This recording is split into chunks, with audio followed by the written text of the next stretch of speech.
Well, staying in Japan, as we've been reporting, the battle to become the next governor of Tokyo heats up, with campaigning officially starting today. Incumbent 71-year-old Yuriko Koike is seeking a third term.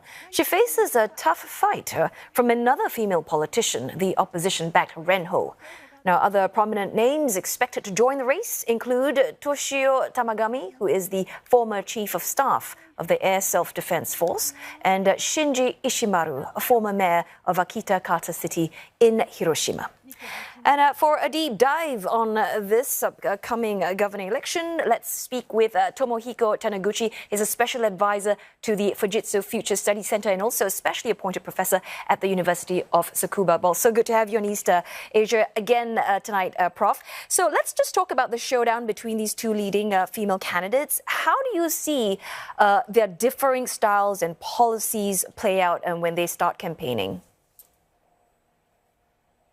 Actually, there is commonality between the two female candidates. They're both from TV celebrity background. Indeed, being a TV celebrity is a job, if you can call it something like a job, that these two women had prior to entering politics. And so they are very much keenly aware of appearance, in addition to substance, and they do know that images matter even more than substance. So it's going to be a very much interesting race between these two media-savvy candidates. And Professor, you've mentioned they both have a TV celebrity sort of a background. I mean, and they have very similar policies. But in terms of perhaps their charm or their personality, maybe even including their age, the incumbent governor is 71 and Renho is 56. Did you think which one of them will resonate more with Tokyo voters? The age factor has actually not been much talked about over the last several days. What matters more is what sort of political background each one of these candidates has, especially Renho, the challenger, the new candidate challenging the incumbent, is from the Constitutional Democratic Party of Japan. As was just reported, the Constitutional Democratic Party of Japan, being the largest opposition party in Japanese politics, nonetheless remains weak as regards the support ratings of the Japanese public. And this election, Tokyo gubernatorial election, very much is going to be a bellwether for the national level elections due in the coming months, and certainly as regards the House of Councillors, the upper house, there is going to be an election due next year. So this is an interesting race from which we could judge what sort of political climate is going to emerge.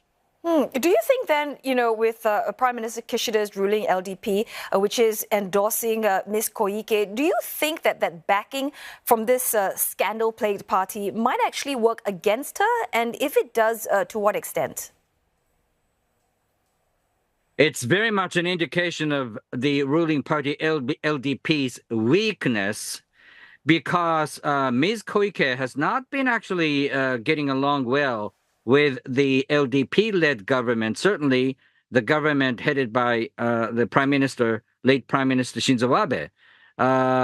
And yet, LDP under Kishida has failed to push their own candidate challenging the incumbency. So LDP shows its weakness by backing Ms. Koike. And then, once again, the general public do not actually endorse Renho's party if polls are indicators. So what about the other candidates, though? I just want to touch on them quite briefly, because there are over 50 candidates, the most number of candidates ever. Reports are saying they come from a small political group that's led by live streamers. Do you think this unconventional influx of candidates, to what extent will it impact the political landscape?